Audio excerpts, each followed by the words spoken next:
보성 어부 살인 사건. 네, 네. 네. 오종근 어부.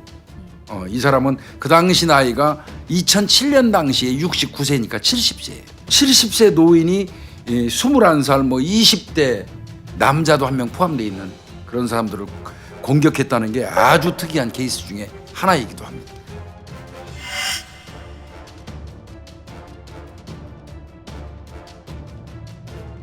첫 사건부터 한 번씩 짚어보면 좋을 것 같아요. 네. 첫 사건이 2007년 8월 31일에 맞습니다. 있습니다. 어루 작업으로 쭈꾸미를 잡는 이런 이 오종근한테 그 시간대에 20대 젊은 남녀 대학생 2명이 찾아옵니다. 남학생은 대학생 김 씨 21살이에요. 그다음에 여학생 추 씨 20살입니다. 어루 가려고 이제 그 뭐 배에서 작업하고 있었겠죠? 거기 딱 와서 아저씨 배 타고 우리 바다 구경 좀 가고 싶은데 우리 좀 태워줄 수 있어요? 하고 물어봐요. 그러니까 이 오종근이가 오케이 타. 얘들 신났죠. 대학생들이니까 30분 정도로 운행해서 쭉 갔어요. 그리고 오종근이가 본인의 어루 작업장에 이제 도착을 했어요. 거기서 이제 작업해요. 또 실제로 그 사이에 이 아이들은 이제 그 배에 앉아서 이것저것 보고 있는 거죠. 근데 어느 순간 한 1시간 정도 지났는데 오종근이가 그 여대생을 보고 욕정을 느꼈어요. 자, 그러면 그 여학생만 혼자 있으면 용이하게 본인이 아무리 나이 먹었어도 성폭행할 수 있겠지만 남학생이 있잖아요. 그러면 남학생은 제거 대상인 거예요. 가차없이 제거 작업에 착수합니다. 그 남학생이 배 위에 이 공구 같은 걸 담는 통이 있었어요. 거기에 앉아서 바다를 보고 있는 거예요. 오종근이가 다가가서 그대로 밀어버립니다. 그대로 밀어버립니다. 그러니까 그냥 순식간에 넉넉고 이렇게 그 경치 구경하다가 뒤에서 밀어버리니까 바다로 퐁당 빠진 거죠. 깜짝 놀란 거죠. 올라오려고 뭐 버둥거리고 헤엄쳤겠죠. 오종근이가 계속해서 삿갓대라고 그래요. 삿갓대. 한 2m 정도 되는 아주 단단한 그 나무예요. 그 삿갓대로 배 위로 오르려고 하는 그 김 씨 대학생을 계속 때린 거예요. 그리고 그 갈고리로 공격하고 그래가지고 결국은 못 올라오고 바닷속에 빠져서 사망하게 만드는 거예요. 그리고 난 다음에 이제 여학생은 엄청 놀랬겠죠. 그 여학생을 이제 성추행하려고 덤비는 거죠. 근데 이 여학생이 정말 극렬히 저항을 합니다. 허리 붙들고 매달려서 버티는 거죠. 나이 먹은 노인이니까 또 여학생 입장에서 덤빈 것 같아요. 그랬는데 결국은 에이씨 너도 같이 죽어버려. 밀어버려 바다로 밀어가지고 그 여학생도 역시 또 헤엄쳐서 올라오려고 하는 거를 그 삿갓대를 이용해서 수없이 공격을 해가지고 결국 살해합니다. 이게 첫 살인 사건이에요. 네. 그런데 이제 가족들 입장에서는 애들이 여행 간다고 갔는데 영 안 오니까 가출 신고를 해요. 누가? 여학생 추 씨 엄마가. 가출 신고가 돼 있는 상태에서 발견이 되는 게 언제 이제 이 사체가 발견이 되냐면 9월 3일 날이에요. 그 인근에 있는 이 용정리 앞 해상에서 어선이 이 여성 그 추 씨의 시체를 먼저 발견을 해요. 그래서 신고를 해요. 그리고 9월 5일 날 이틀 뒤에 오후 한 4시 반경에 또 그 청포 선착장이라고 그 인근에 있는 그 부근에서 그 먼저 죽은 대학생 남학생 있잖아요. 그 남학생 시체가 또 이 발견이 돼가지고 경찰에 신고가 돼요. 그런데 남학생을 보니까 양쪽 발목이 다 골절돼 있어요. 부러져 있다는 얘기예요.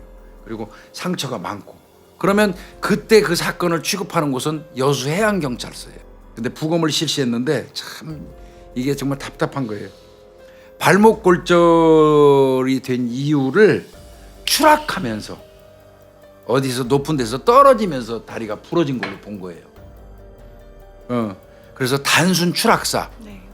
혹은 두 사람이 동반 극단적인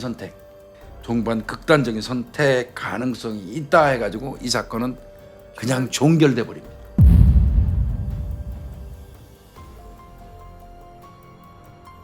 그런데 여기서 무지하게 아쉬운 부분이 있어요.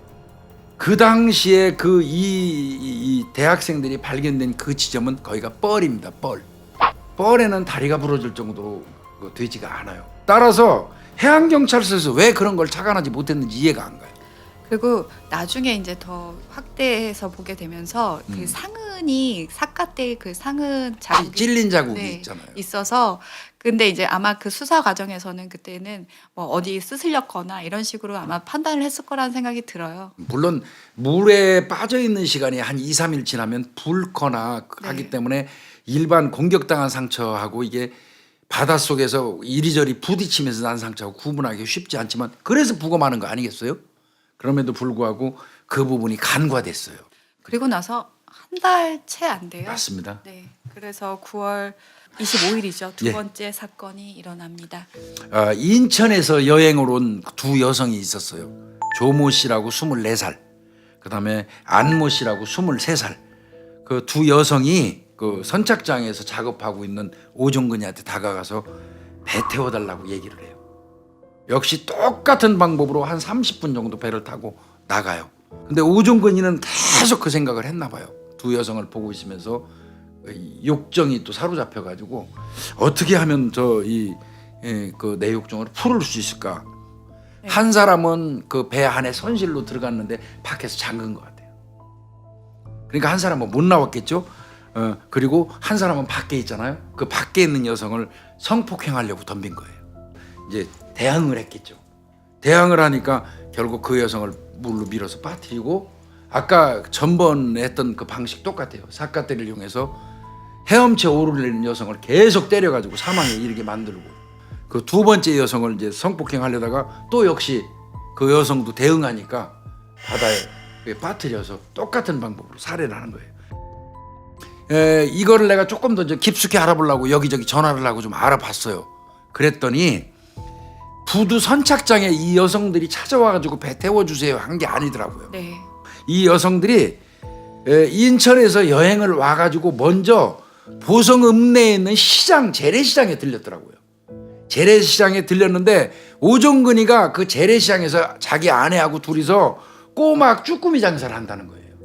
그래서 거기서 만난 것 같아요 먼저. 그리고 이따 배 태워줄 테니까 오라고 유인한 것 같습니다. 사실은 왜 이런 사실이 늦게 밝혀졌냐면 아예 절대 본 적이 없다. 걔네들이 먼저 태워달라. 그리고 실제로 나중에 그 교도소에 들어가서 그 기자들이 찾아갔을 때도 난 왜 내가 여기 있는지 모르겠다. 오리발을 내밀었어요. 걔네들이 떨어져 죽었는데 내가 왜 여기 있는지 모르겠다. 라는 식으로 계속 거짓말을 했다고 합니다. 맞습니다. 근데 이 사건도 그냥 끝날 뻔했어요. 첫 번째 여대생 또 남대생 그 두 사람 죽은 것처럼 이 사건도 그냥 끝날 뻔했는데 이 오종근이가 천벌을 받으려니까 어떤 일이 있었냐면 조 씨가 밖에서 우당탕탕 했을 거 아니에요. 안 씨를 성폭행하려고 그러니까 안 씨가 대응하고 막 우당탕탕 했을 거 아니에요. 그러니까 밖에 문 열고 나가려는데 안 열리는 거지 문이. 선실문이. 그러니까 그때 이 조 씨가 119에다 소방서에다가 신고를 한 3번 정도 해요. 그런데 바다 한가운데 있다 보니까 감도가 나빠가지고 계속 웅웅거리기만 웅웅웅 소리만 나. 이게 안 되는 거예요. 그러니까 이 조 씨가 도저히 119하고 통화가 이게 안 되니까 문자를 하나 보내요. 문자. 내가 아무래도 배에 갇힌 것 같으니까 빨리 경찰 보트를 불러주세요. 그 문자를 보내고 그 문자를 받은 사람이 누구냐면 조 씨하고 안 씨가 오종근이의 배 타기 직전에 어떤 부부가 거기 놀러 와서 그 인근에 있었는데 남편이 어디를 가고 나니까 이 아내 되시는 분이 남편을 찾는 전화를 해야 되는데 휴대폰이 없으니까 조 씨한테 휴대폰 좀 잠깐 빌려달라고 그랬어요. 그 휴대폰을 빌려준 그 여성한테 문자를 보낸 겁니다. 그러면 그 휴대폰 빌려준 여성한테 왜 전화를 했겠어요? 그 근처에 있으니까. 그 문자를 받은 그 여성이 경찰에 이제 신고를 하게 되는 거예요. 근데 그저 또 하나 얘기를 해야 될 것 같아요. 네, 내용에 그거, 나오는 게 있어요. 네, 그 네 번째 통화 얘기하시는 거예요. 네. 소방서에는 통화는 안 됐다고 그랬잖아요. 근데 112나 119는 통화하면 녹음되잖아요. 네. 나중에 그 녹음 기능을 확인해 보니까 아따 너 여기서 무슨 질이냐? 오종근이가 이 조 씨한테 하는 얘기가 나와요. 아따 너 어디서 무슨 질이냐? 그리고 이 조 씨가 그게 하는 것까지 나왔어요. 그러니까 제가 추정해 봤을 때는 그 배에 갇혀 있다 보면은 그 전선이 안 뚫렸을 거 아니에요. 근데 이제 그 어부가 들어오면서 문을 살짝 열었을 때 아마 전파가 조금 터지면서 아마 그 그게 소리가 녹음이 된 됐나 것 봐요. 같아요. 그 바로 그러고 이제 그놈이 휴대폰 뺏고 전원 오프해 버리고 꺼버리고 이제 성폭행을 시도하다가 살해한 거거든요. 그래서 이제 경찰이 아까 문자를 받은 여성이 이제 30대 여성인데 경찰에 신고를 한 거고요. 경찰이 그때 깜짝 놀란 거죠. 그 전에 이제 그 여대생 빠져 죽은 사건도 있었는데 또 두 사람이 빠져 죽었다고 하니까 시체가 발견되고 또 이런 문자가 받았다고 얘기하니까 바로 부둣가로 가갖고 CCTV 분석해요. 그런데 그때 오종근이 배 위치를 이렇게 확인해 보니까 오전오후가 유일하게 다른 배가 하나 있는데 그게 오종근이 배예요. 그러니까 이제 오종근이를 배를 압수수색을 들어가죠. 막 뒤지다 보니까 신용카드가 한 장 나오는데 그게 여대생 출시 거예요. 그리고 거기서 학생 걸로 보이는 볼펜, 그다음에 여자 머리카락이 많이 나오고요. 머리끈도 발견해요. 그러니까 경찰이 이거는 100% 이 배에서 살인 사건이 발생했다. 네. 이렇게 판단을 하고 9월 30일 날 집으로 급습하죠. 갔더니 오종근이 아주 여유 있게 앉아서 막걸리 마시면서 TV 시청하고 있었답니다. 검거했어요. 그 두 번째 사건 조 씨하고 안 씨 사건은 인정을 해요. 그런데 남녀 그 대학생 관계는 전혀 모른다. 이게 이 오종근이 검거되면서 했던 그 소위 말하면 전략이 뭐였냐면 처음에 난 이 여자들 모른다. 그러니까 전혀 모른다. 진짜. 전혀 본 적이 없다. 그러니까 경찰이 증거를 내매니까 배만 태워줬다. 계속 바뀌었죠. 배만 태워줬다. 그러다가 이제 그 더 증거를 내미니까 걔네들 실족사했다. 이렇게 해서 맞아요. 계속 증거가 나올수록 전략을 바꿔가면서 좀 더 유리한 자기 쪽으로 말들을 바꿔요. 그리고 교도소에 가서는 아니야, 난 전혀 그런 적이 없어. 경찰에게 폭력을 당해서 내가 그렇게 증언한 거야라고 하고 있어요. 노인성 범죄의 가장 그 기본적인 특징은요. 초기에 인정하지 않으면 끝까지 부인한다는 거예요. 경찰 입장에서는 사실 가능성은 많지만 직접 증거는 없잖아요. 첫 번째 사건은. 그래서 애를 먹고 이제 이 안씨 조씨 두 번째 사건을 추궁하는 과정에 정말 이게 천운이라는 게 있고 하늘이 있는 겁니다. 기적 같은. 그 과정에 기적 같은 일이 하나 벌어집니다. 어떤 어부가 꼬막을 건져내기 위해서 쳐놓은 그물에 카메라가 디카가 하나 딸려 올라왔어요. 디지털 카메라가. 그 디카를 그 경찰한테 신고를 해서 경찰이 그걸 복원을 했더니 그게 그 추씨, 여대생 추씨의 그 디카인데 오종근이 배에 타기 전에 오종근이를 찍었어요. 오종근이 사진이 두 카트가 나와요.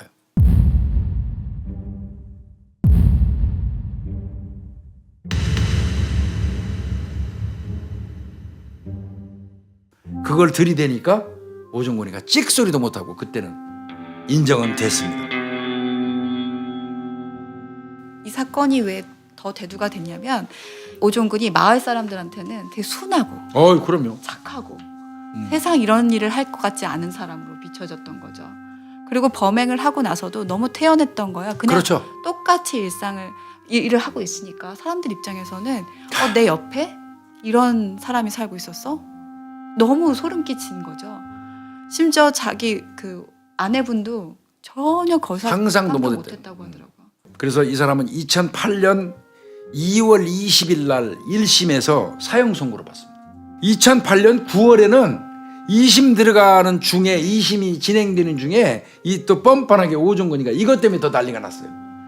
사형이 인간의 존엄성을 침해한다면서 헌법재판소에다가 위헌 심판을 청구해요. 오종근이가. 사형 선고받고 사형 당하기 싫다 이거죠. 사형은 위헌이다. 인간의 존엄성을 침해하는 그런 그 제도기 때문에 사형제는 폐지해야 된다. 이러면서 위헌 심판 청구를 해요. 그게 2008년 9월이고요. 결국 위헌 심판이 들어오니까 심판 안 할 수 없잖아요. 또 2010년 2월 달에 헌법재판소에서 합헌 결정 내려요. 사형은 합헌이다. 위헌 아니다. 결국은 사형이 확정된 거죠. 그런데 다시 말씀드리지만 우리나라 사형 집행은 2007년 12월 30일 이후로는 집행하지 않았습니다. 그래서 현재 사형수의 몸으로 수감 중에 있습니다. 이게 권일용 선배라고 프로파일러였던 권일용이, 분이 그 인터뷰를 했던 내용이 있어요. 이때 이런 말을 했다고 해요. 나한테 배를 태워달라고 한 것이 잘못이다. 왜 그 많은 큰 배들 중에 하필이면 내 배를 태워달라고 했고 또 돈 안 받고 공짜로 태워준다니까 그게 좋아서 탄 그 사람들이 문제 있지 않느냐. 그 사람들보다 지금 내가 더 불행해졌다. 사망한 사람들은 이미 사망했지 않느냐. 그런 일을 저지른 나는 지금 굉장히 여기서 사회적으로 지탄을 받고 몸도 지금 아프다. 말이 돼요 이게. 그러면 오종근이는 도대체 어떤 인간일까? 얘기를 들어보니까 거의 사람들하고 좋은 사람이야, 착한 사람이야 라고 얘기는 했지만 관계를 깊게 가진 사람이 아무도 없었던 거예요. 오종근이하고? 네, 친한 사람이 아무도 없었던 거예요. 그리고 심지어 이렇게 뱃일이 혼자 하는 게 되게 어렵습니다. 네, 예. 그래서 누구랑 같이 일을 하거나 이제 페어를 해서 하는데 오종근은 항상 혼자. 자식과의 관계도 돈독하지 않았다고 해요. 자식이 와도 그냥 자기는 일한다면서 배로 타고 나갔고 배에서 자는 일도 많았다고 해요. 그러니까 어떻게 보면은 소외되고 고립된 것들 그리고 나이가 들면서 그런 부분에 대해서 더 커졌을 거라고 생각이 분명히 들고 그런데 그런 사람들한테 사실 마지막까지 남는 게 욕망이고 욕구거든요. 그러니까 그게 왜 여성 그 나이에 그때 70세 아니에요? 엄밀히 얘기하면. 네. 그 70대 나이가 들면서 성에 대한 욕구가 떨어지긴 하지만 우리가 상상하는 것만큼 떨어지지 않는다라는 연구가 지배적인 거예요.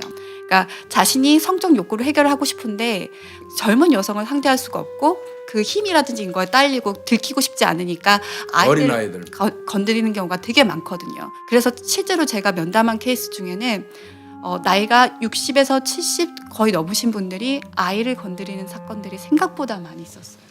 오종근이 사건이 발생하고 난 다음에 이제 거의 절대 다수의 사람들이 노인이 저런 짓을 해? 노인이 저런 범행을 해? 이러니까 그거 이제 그 부분에 대해서 주목했지만 사실 오종근이가 품고 있는 네. 여러 가지 이것도 사회적인 현상 이런 것도 우리가 주목해서 봐야 된다는 거죠.